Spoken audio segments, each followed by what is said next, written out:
নমস্কার বন্ধুরা, WB top tuition ক্লাসের পক্ষ থেকে তোমাদেরকে স্বাগত। আজ আমরা ক্লাস 7-এর মডেল কোশ্চেন পেপার 3 যে বাংলা প্রশ্নগুলি আছে সেগুলি আমরা সমাধান করব। তো বন্ধুরা দেখো, এখানে একের দাগে যে প্রশ্নটি আছে এখানে বলা হয়েছে নোট বই কী ধরনের লেখাতে ভরা। এটা তোমরা পূর্ণ বাক্যে অ্যান্সার লিখবে, কিলবিল সব লেখাতে ভরা। 2 নম্বর যে প্রশ্নটি আছে দেখো, 2 নম্বর প্রশ্নে কি বলা হয়েছে, স্বদেশী মিটিংয়ের রীতি ছিল নেতাজির বক্তৃতার আগে নজরুলের গান গাইতেন। অর্থাৎ স্বদেশী মিটিংয়ের রীতি ছিল যে নেতাজি যেখানে বক্তৃতা দেবেন তার আগে নজরুল গান গাইবেন। পরে যে প্রশ্নটি আছে দেখো, 3 নম্বর প্রশ্নে কি বলা হয়েছে, 3 নম্বর প্রশ্নে বলা হয়েছে বাংলাদেশের জাতীয় সঙ্গীত কোনটি। বাংলাদেশের জাতীয় সঙ্গীত আমার সোনার বাংলা, আমি তোমায় ভালোবাসি ভালোবাসি। পরে দেখো, মেঘচোর কাকে বলা হয়েছে, তো মেঘচোর বলা হয়েছে পুরন্দর চৌধুরীকে। পরে দেখো 5 নম্বরে যে প্রশ্নটি আছে এখানে বলা হয়েছে কি, কিষানপাড়া কিভাবে রাত্রিকে স্বাগত জানায়, সন্ধ্যায় শঙ্খধ্বনি দিয়ে রাত্রিকে জাগায়। পরে যে প্রশ্নটি আছে দেখো, এখানে বলা হয়েছে স্মৃতিচিহ্ন কবিতাটি কোন কাব্যগ্রন্থের অন্তর্গত। তো যে কাব্যগ্রন্থের অন্তর্গত সেটি হচ্ছে নির্মাল্য, তন্তুনাসে ময়রে পাকা লয়ে জফলা। পরে দেখো, কাতুকুতু দিলে গরু কি করে, গরু ছটফট করে। পরে যে প্রশ্নটি আছে দেখো, তার চলবার ভঙ্গিটি বড় মজার, কোন গদ্য থেকে নেয়া, কার দৌড় কদ্দূর, এই গদ্য অংশ থেকে নেওয়া হয়েছে। পরে দেখো কি আছে, পরে যে প্রশ্নগুলি আছে এখানে বলা হয়েছে দেখলাম হেদোর কাছেই ভিড় জমাচ্ছে, কারা কেন ভিড় জমাচ্ছে। এই প্রশ্নের অ্যান্সারটি আমরা অল্প একটু জায়গার মধ্যে লিখে দিয়েছি, বুঝতে যদি তোমাদের অসুবিধা হয় আমি বলছি, সেখান থেকে তোমরা লিখে নিতে পারবে। তো দেখো, হেদোর কাছে স্বদেশী মিটিংয়ে নেতাজির বক্তৃতা দেওয়ার কথা ছিল। নেতাজিকে দেখার সামনে নেতাজিকে চোখের সামনে দেখার জন্য এবং তার বক্তৃতা শোনার জন্য সাধারণ মানুষের ভিড় জমাচ্ছিল। পরে যে প্রশ্নটি আছে দেখো, 2 নম্বরে যে প্রশ্নটি আছে 2-2, তো এখানে প্রশ্ন করা হয়েছে অসীমা হঠাৎ মুখ নিচু করে মুচকি মুচকি হাসতে লাগলেন, কোন গল্প এবং কার লেখা। তো দেখো, এই গল্পটা তোমরা অবশ্যই জানো, মেঘচোর গল্প থেকে নেওয়া হয়েছে এবং কার লেখা তোমরা সেটাও জানো, এটা আর করছি না।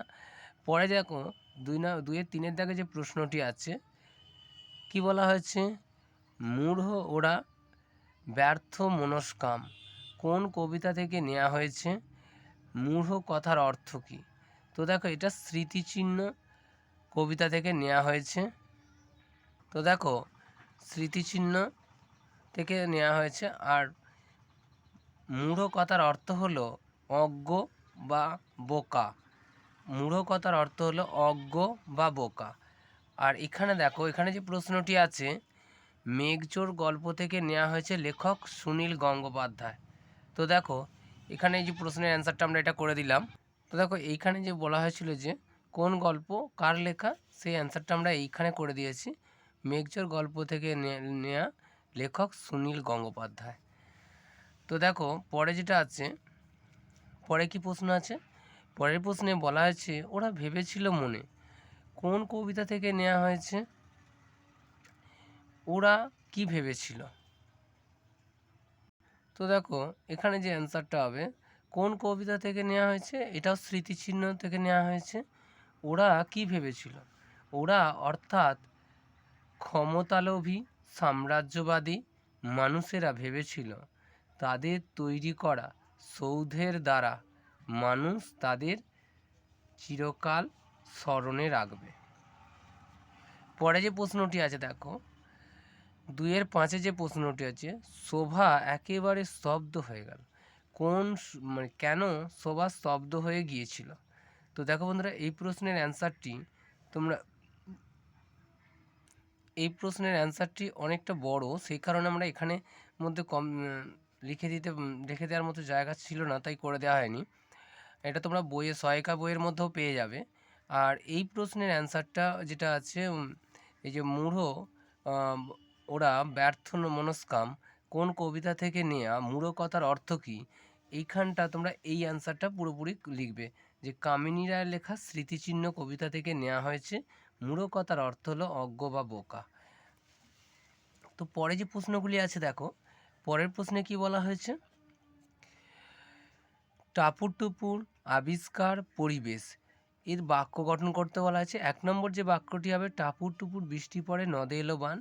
2 নম্বর যেটা হবে, চল ভাষা আধুনিক বিজ্ঞানের একটি বিস্ময়কর আবিষ্কার।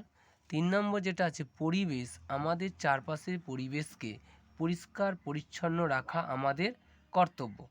তো বন্ধুরা 1 মার্কের যে প্রশ্নগুলি অ্যান্সারগুলি ছিল সেগুলো আমরা এখানের মধ্যে করে দিয়েছি। মডেল কোশ্চেন পেপার 4-এ যে প্রশ্নগুলি আছে সেগুলি একটু দেখে নাও। এখানে দেখো বলা হয়েছে চড়ুইবেতি শব্দের অর্থ কী? চড়ুইবেতি শব্দের অর্থ হচ্ছে এগিয়ে চলা।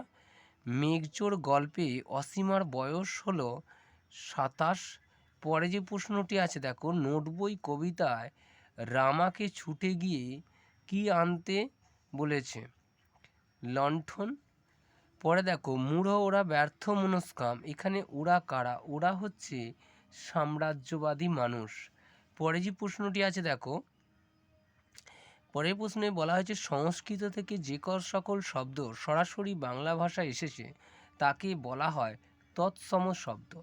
পরে দেখো, যখন প্রশ্নের উত্তর হ্যাঁ অথবা না দিয়ে হয় তখন প্রশ্ন করতে ব্যবহার করা হয় কোন কি, কয় হস্যই কি না কয় দীর্ঘই কি? তো দেখো এর অ্যান্সার হবে কয় হস্যই কি। আর যখন প্রশ্নের উত্তরটা একটা ব্যাখ্যাধর্মী হয় তখন এই কয় দীর্ঘই কি ব্যবহার করতে হয়। পরে দেখো, অর্থগতভাবে শব্দকে ভাগ করা হয় 3টি ভাগে। পরে দেখো প্রশ্ন আছে, ছমছম এটা কি ধরনের শব্দ? এটা ধনাত্মক শব্দ।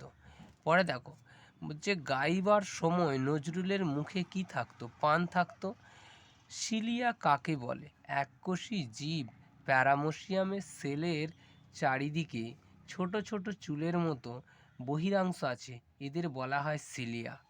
পরে দেখো প্রশ্নটা আছে, রবীন্দ্রনাথ, তো দেখো রবীন্দ্রনাথ গিরিডিতে যে 22-23টি গান রচনা করেছিলেন তা বর্তমানে কি গান নামে পরিচিত? এটি স্বদেশী গান নামে পরিচিত। পরে যে প্রশ্নগুলি আছে দেখো, বলছে এখানে বৃষ্টিমুখর লাজুক গায়ে কি থেমে গেছে? ব্যস্ত ঘড়ির কাঁটা। 5-2 নোটবই কবিতায় কাতুকুতু দিলে কে ছটফট করে? গরু ছটফট করে। 3 দেখো কি বলা হয়েছে, ওরা ভেবেছিল মনোহর হর্মরূপে চিরদিন তরে রেখে যাবে। এখানে মনোহর হম্ম শব্দের অর্থ হচ্ছে সুন্দর প্রাসাদ বা অট্টালিকা। পরে যে প্রশ্নটি আছে দেখো, 6-এর আগে হোটেলের গাছ থেকে কি ঝুলছিল?